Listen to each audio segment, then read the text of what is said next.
48 മണിക്കൂർ ഒരു സിനിമാ മേഖലയിൽ പ്രവർത്തിച്ച ഒരു യുവ നടിക്ക് വേണ്ടിയിട്ട് റോഡിൽ DGP പറഞ്ഞു റോഡിൽ പായ വിരിച്ച് ശോഭാ സുരേന്ദ്രൻ കിടക്കാൻ പാടില്ല എന്ന് പറഞ്ഞാണ്. എന്നാൽ 48 മണിക്കൂർ ആ സ്ത്രീയെ ആരാണോ പീഡിപ്പിച്ചത്, ആ പീഡിപ്പിക്കപ്പെട്ട വ്യക്തി ആരാണെങ്കിലും പിടികൂടണം എന്നാവശ്യപ്പെട്ടുകൊണ്ട് കേരളത്തിൽ ആദ്യമായിട്ട് നിരാഹാരം കിടന്ന ഒരു വ്യക്തിയാണ് ഞാൻ. 48 മണിക്കൂർ സമയം. അതുകൊണ്ട് ഞാൻ പറയാൻ ആഗ്രഹിക്കുന്നത്, നമ്മുടെ മുന്നിലുള്ള കൃത്യമായിട്ടുള്ള ചോദ്യം എന്നുള്ളത്, എന്തിനാണ് ചില ആളുകളെ രക്ഷിക്കാൻ വേണ്ടി ഹേമ കമ്മീഷൻ റിപ്പോർട്ടിലെ ഭാഗങ്ങൾ സാംസ്കാരിക വകുപ്പ് മന്ത്രി ഇടപെട്ടുകൊണ്ട്, മുഖ്യമന്ത്രി ഇടപെട്ടുകൊണ്ട് കളഞ്ഞത്?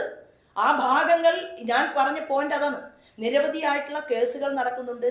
കേസുമായി ബന്ധപ്പെട്ടുകൊണ്ട് ആളുകൾ മുന്നോട്ട് പോകുന്നുണ്ട്. സഹായം അഭ്യർത്ഥിച്ചുകൊണ്ട് അവർ നല്ല പൊതുപ്രവർത്തകരുടെ ഭാഗത്ത് വന്ന എല്ലാ സമയത്തും അവർക്ക് നിരവധി രാഷ്ട്രീയത്തിന് അതീതമായിട്ടുള്ള പിന്തുണ ചില പൊതുപ്രവർത്തകരുടെയൊക്കെ ഭാഗത്ത് നിന്ന് കിട്ടിയിട്ടുണ്ട് എന്നത് യാഥാർത്ഥ്യമുണ്ട്. അപ്പോൾ അതിനെ ആ ഒരു ഏതെങ്കിലും ഒരു സ്ഥലത്ത് ഒരു പരാതി കൊടുത്തതും ആ പരാതി കൊടുത്ത വിഷയത്തെ മാത്രം ആധികാരികമാക്കിക്കൊണ്ട് നമുക്ക് ഒരിക്കലും ഒരു പത്രപ്രവർത്തകൻ എന്നുള്ള രീതിയിൽ ഈ കാര്യത്തെ നോക്കിക്കാണാൻ പാടില്ല എന്നാണ് എൻ്റെ അഭിപ്രായം. ആത്മാർത്ഥതയുണ്ടല്ലോ, ആത്മാർത്ഥതയുള്ളത് കൊണ്ട് ഈ ഭാഗങ്ങളെല്ലാം ഉൾക്കൊള്ളിച്ചുകൊണ്ട് ഈ വിഷയത്തിൽ ആരാണ് ഇതിനകത്ത് ഇടപെടേണ്ടത്? മാധ്യമ സുഹൃത്തുക്കൾ പറയണം. ആരാ ഇടപെടേണ്ടത്? ഗവൺമെന്റ് അല്ലേ? അല്ല, പൊതുപ്രവർത്തകർ ഇടപെട്ട ചരിത്രങ്ങൾ ഉണ്ടല്ലോ. എല്ലാവരും ഇടപെടുന്നുണ്ടോ എന്നതിനെ കുറിച്ച് എനിക്ക് ഉത്തരം പറയാൻ സാധിക്കില്ല. പക്ഷേ ഇടപെടുന്ന പൊതുപ്രവർത്തകരുണ്ട്. അവരുടെ ധർമ്മമാണ്, അവരുടെ ധാർമ്മികമായ റോൾ എന്ന് പറയുന്നത് ഇത് ജനങ്ങളെ ഇത്തരം കാര്യങ്ങൾ ഉണ്ടാകുന്ന സമയത്ത് ജനങ്ങളെയും സംഘടിപ്പിക്കുക എന്നുള്ളതാണ്. വേണ്ടി വന്നാൽ സിനിമ ഷൂട്ടിംഗ് നടക്കുന്ന സ്ഥലങ്ങളുണ്ട്. പെൺകുട്ടികളെ ആക്രമിക്കപ്പെട്ടവരെ ചില വ്യക്തികൾ അവരുടെ ഷൂട്ടിംഗ് തടയുമെന്ന് ജനം തീരുമാനിച്ചാലോ? നിങ്ങൾ അധോലോക സംഘമായി പ്രവർത്തിച്ചുകൊണ്ട് മുന്നോട്ട് വന്നാൽ നിങ്ങളുടെ സിനിമ കേരളത്തിൽ ചില ഇടങ്ങളിൽ അല്ലെങ്കിൽ കേരളത്തിൽ ഷൂട്ട് ചെയ്യണമോ വേണ്ടയോ എന്ന് തീരുമാനമെടുക്കാൻ ഇവിടെ സ്ത്രീകൾ പൊതുരംഗത്ത് ഇറങ്ങിയാലോ? തൻ്റെ ഇടവും ആർജവുമുള്ള സ്ത്രീകൾ ഇറങ്ങിയാൽ എന്ത് ചെയ്യും? ഇറങ്ങേണ്ട സാഹചര്യം ഉണ്ടാവും. ഇങ്ങനെയാണെങ്കിൽ നിങ്ങളെല്ലാം അഭ്രപാളികളിൽ വളർത്തി, നിങ്ങളെല്ലാം കാണുന്ന സമയത്ത് സന്തോഷത്തോടു കൂടി നിങ്ങളുടെ സിനിമയൊക്കെ നോക്കിക്കണ്ട് ഇത് സമൂഹത്തിന്, സൊസൈറ്റിക്ക് ഒരു ഉപകാരമാകട്ടെ എന്ന് തീരുമാനമെടുത്തുകൊണ്ട് കലയെന്ന് പറയുന്നത് മനുഷ്യനെ നന്മയിലേക്ക് നയിക്കുന്ന പാതയാണ് എന്ന് മനസ്സിലാക്കിക്കൊണ്ട് നിങ്ങൾക്കെല്ലാം മൗനമായിട്ട് ജയ് വിളിക്കുമ്പോൾ നിങ്ങളിവിടെ അധോലോക സംഘത്തെ പോലെയാണ് പെരുമാറുന്നതെങ്കിൽ, വ്യവഹരിക്കുന്നതെങ്കിൽ, നിങ്ങൾ ആരാണെങ്കിലും, അത് ഏത് തലതൊട്ടപ്പനാണെങ്കിലും ഏത് തമ്പുരാനാണെങ്കിലും നിങ്ങൾക്കെതിരായി ഒരു സംഘടിതമായിട്ടുള്ള ഒരു ശക്തിയെ കേരളത്തിൽ ഒരുക്കിയെടുക്കാൻ ഞങ്ങൾക്ക് സാധിക്കും. അതാ പറയുന്നത്. അതുകൊണ്ട് തെറ്റ് ചെയ്തവർക്കെതിരെ ശിക്ഷ വേണം എന്നുള്ളതാണ്. അതിന് ഈ സംസ്ഥാന ഗവൺമെന്റ് തയ്യാറെടുപ്പ് നടത്തണം എന്നുള്ളതാണ് ഈ വിഷയത്തിന്റെ കാതൽ എന്ന് പറയുന്നത്.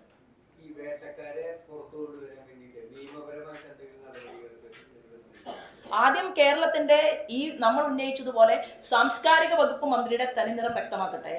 കേരളത്തിന്റെ മുഖ്യമന്ത്രി പറയട്ടെ, ഈ ഒഴിവാക്കപ്പെട്ട ഭാഗങ്ങൾ അത് വെച്ചുകൊണ്ട് കേസ് എടുക്കുമോ ഇല്ലയോ എന്നുള്ളതിനെ കുറിച്ച് അവരുടെ കമന്റ് പുറത്തു വരട്ടെ. ബാക്കി നമുക്ക് ആലോചിച്ച് തീരുമാനിക്കാം.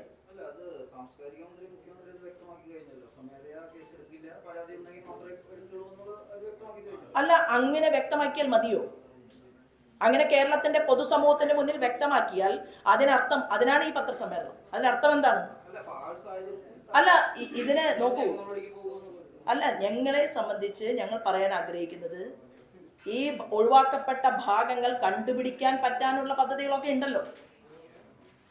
അങ്ങനെ ഒരു കമ്മീഷൻ റിപ്പോർട്ട് എടുത്താൽ ആ കമ്മീഷൻ റിപ്പോർട്ടിൽ നിന്ന് ചില ഭാഗങ്ങൾ ഒഴിവാക്കപ്പെട്ടിട്ടുണ്ടെങ്കിൽ അതെങ്ങനെയാണ് ആ ഭാഗങ്ങൾ കണ്ടുപിടിക്കേണ്ടത് എന്നതിനെക്കുറിച്ച് സംവിധാനങ്ങളൊക്കെ ഉണ്ടല്ലോ. അത് നിങ്ങൾക്ക് എന്തായാലും, നിങ്ങൾക്കും നമുക്കും ഒക്കെ അതിനെക്കുറിച്ച് ഒരു അന്വേഷണം നടത്താനുണ്ട്. പലതും പൂഴ്ത്തിവെക്കപ്പെട്ടത് നമ്മുടെ നാട്ടിൽ വീണ്ടും വന്നിട്ടുണ്ട്. അല്ലല്ല, വന്നിട്ടുണ്ട്. പല കേസുകളും അങ്ങനെ തെളിഞ്ഞിട്ടുണ്ട്. അപ്പൊ ഇതില് വലിയൊരു സംഘടിത ശക്തിയായി കേരളത്തിന്റെ പൊതുസമൂഹം അവരുടെ കൂടെ, വേദനിക്കപ്പെട്ടവരുടെ കൂടെ നിൽക്കണം എന്നുള്ളത് തന്നെയാണ്. അതിന് ആവശ്യമായ രീതിയിലുള്ള മുന്നോട്ട് പോക്കുണ്ടാകും എന്നുള്ളത് തന്നെയാണ് ഈ പത്രസമ്മേളനത്തിന്റെ കാതൽ എന്ന് പറയുന്നത്.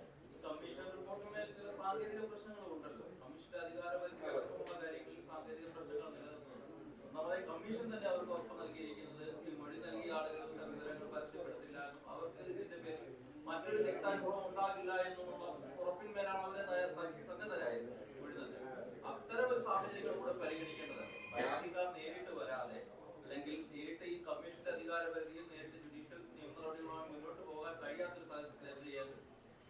അതിന് പരാതിക്കാരിയായിട്ടുള്ള സ്ത്രീകൾ വരണം എന്നൊരു നിർബന്ധവുമില്ല. അതിൽ പരാമർശിക്കപ്പെട്ട ഭാഗങ്ങളിൽ ഉള്ളത് ആരാണ്? കമ്മീഷൻ തന്നെ പറയുന്നുണ്ട്, ഒരാൾ പ്രതികരണവുമായിട്ട് രംഗത്ത് വരുമ്പോൾ സ്ത്രീയെയും പുരുഷനെയും അടിച്ചമർത്തപ്പെടുന്ന ഒരു മാഫിയ അതിനകത്ത് പ്രവർത്തിക്കുന്നുണ്ട് എന്ന് കമ്മീഷൻ പറഞ്ഞിട്ടുണ്ട്. അത്രയും ക്ലീനായി വ്യക്തമായി ഒരു കമ്മീഷൻ റിപ്പോർട്ട് കേരളത്തിന്റെ മുഖ്യമന്ത്രിയുടെ കയ്യിൽ കിട്ടിയിട്ട് അവർക്കെതിരെ ആക്ഷൻ എടുക്കാൻ പറ്റില്ല എന്ന് പറഞ്ഞാൽ അത് എന്തുകൊണ്ടാണ് പറ്റാത്തത്? അതാണ് ഞാൻ ഉന്നയിക്കുന്ന ചോദ്യം. അതെന്തുകൊണ്ട് പറ്റുന്നില്ല എന്ന് പൊതുസമൂഹത്തിന്റെ മുന്നിൽ പറയേണ്ട സാഹചര്യം ഉണ്ടാകും. ഭരണം എപ്പോഴും ഒരാളുടെ കൈകളിൽ ഏൽപ്പിക്കുകയല്ലല്ലോ. ഇപ്പൊ കേരളത്തിന്റെ മുഖ്യമന്ത്രിയുടെ പ്രസ്ഥാനം തന്നെ കേരളത്തിൽ എന്തുകൊണ്ട് പല പ്രദേശങ്ങളിലും പിന്തള്ളപ്പെട്ടു പോയി എന്നുള്ളത് എല്ലാം ചേർത്ത് വായിക്കുന്ന സമയത്ത് നമുക്ക് മനസ്സിലാക്കാൻ സാധിക്കും. ഒരു തർക്കവും വേണ്ട, ഈ ചെങ്കോലും കിരീടവും ജനം നൽകിയതാണ്. ജനം ഈ അധികാരം നൽകിയിട്ടുള്ളത് കഷ്ടപ്പെടുന്നവന്റെയും വേദനിക്കപ്പെടുന്നവന്റെയും കൂടെ നിൽക്കാൻ കൂടി വേണ്ടിയിട്ടാണ്. ഈ ഇൻഡസ്ട്രി വളരണമെന്ന് അടിവരയിട്ട് പറഞ്ഞുകൊണ്ട് തന്നെയാണ് ഞാൻ ഈ പത്രസമ്മേളനത്തിൽ ഇരിക്കുന്നത്. കാരണം അത് ഒരുപാട് ആളുകൾ കഷ്ടപ്പെട്ടുകൊണ്ടാണ് ഒരു സിനിമ ഉണ്ടാകുന്നത്. അപ്പോൾ അങ്ങനെ ഒരു സിനിമ വ്യവസായം അല്ലെങ്കിൽ അത് ഏറ്റവും കൂടുതൽ മറ്റു സംസ്ഥാനത്തേക്കാൾ കൂടുതൽ നമ്മുടെ നാട്ടിൽ പണം ഉണ്ടാക്കണമെന്നും അത് ഗവൺമെന്റിന് കൂടി ഉപകാരപ്പെടണമെന്നും സൊസൈറ്റിക്ക് ഉപകാരപ്പെടണമെന്നും നമ്മളെല്ലാവരും തീരുമാനമെടുക്കുമ്പോൾ ആര് മൊഴി കൊടുത്തു എന്നുള്ളത് ഇവിടെ വിഷയമല്ല. ആര് മൊഴി കൊടുത്തു എന്നുള്ളതല്ല വിഷയം, ആരെക്കുറിച്ച് മൊഴി കൊടുത്തു എന്നുള്ളതാണ് മറച്ചു വെക്കപ്പെട്ടിരിക്കുന്നത്. ആരെക്കുറിച്ച് മൊഴി കൊടുത്തു എന്നുള്ളതാണ് പുറം ലോകത്തിന്റെ മുന്നിൽ വെക്കാതെ കേരളത്തിന്റെ മുഖ്യമന്ത്രിക്ക് മുന്നോട്ട് പോകാൻ സാധിക്കില്ല എന്ന് ഞാൻ പറയാൻ കാരണം അവരുടെ അഭിപ്രായങ്ങളെല്ലാം പുറത്തു വരട്ടെ. കേരളത്തിന്റെ പൊതുസമൂഹം ഉണ്ട് ഇവരോടൊപ്പം. സ്വകാര്യത അത് നിങ്ങളാണ് കുറ്റക്കാർ. കേരളത്തിലെ മാധ്യമപ്രവർത്തകർക്ക് ഈ കാര്യത്തിൽ ഇത്ര ഉത്തരവാദിത്വം മതിയോ എന്ന് ചോദിക്കുമ്പോൾ നിങ്ങൾക്ക് ദുഃഖം തോന്നരുത്. നിങ്ങൾ കേരളത്തിലെ എത്രയോ കേസുകളിൽ നിങ്ങൾ ശക്തരായി മുന്നോട്ട് വന്ന്, ഒരു കൊലക്കേസ് ഉണ്ടായപ്പോൾ പ്രതിയെ പിടിക്കാൻ വേണ്ടിയിട്ട് കത്തി അന്വേഷിച്ചു പോയ മാധ്യമപ്രവർത്തകരുള്ള നാട്ടിൽ ഇത്രയും വലിയ തെറ്റുണ്ടായി എന്ന് ബോധ്യപ്പെട്ടിട്ട് നിങ്ങൾ ഉത്തരവാദിത്വപ്പെട്ടവരെ കൊണ്ട് ഉത്തരം പറയിപ്പിക്കുന്നില്ല. കേരളത്തിൽ എന്നോട് ഈ 10 ചോദ്യങ്ങൾ ചോദിക്കാൻ കാണിക്കുന്ന തൻ്റെ ഇടത്തിന്റെ ഒരു 4% നിങ്ങൾ വിനിയോഗിച്ചിട്ട് നിങ്ങൾ ഈ സിനിമാ മേഖലയിലെ സ്ത്രീകൾക്ക് വേണ്ടി മാധ്യമപ്രവർത്തകർ നിങ്ങളുടെ വീട്ടിലും സഹോദരിമാരുണ്ട് എന്ന് കരുതി നിങ്ങൾ മുന്നോട്ട് വന്നാൽ ഈ ഒളിച്ചു വെക്കപ്പെട്ട ഭാഗം കിട്ടും. അത് കിട്ടണം എന്നുള്ളതാണ്. നമ്മൾ ഒരുമിച്ച് കൈകോർത്ത് പിടിക്കണം എന്നുള്ളതാണ് ഈ വിഷയത്തിലെങ്കിലും. അതെൻ്റെ ഒരു അഭ്യർത്ഥനയാണ് നിങ്ങളോട്.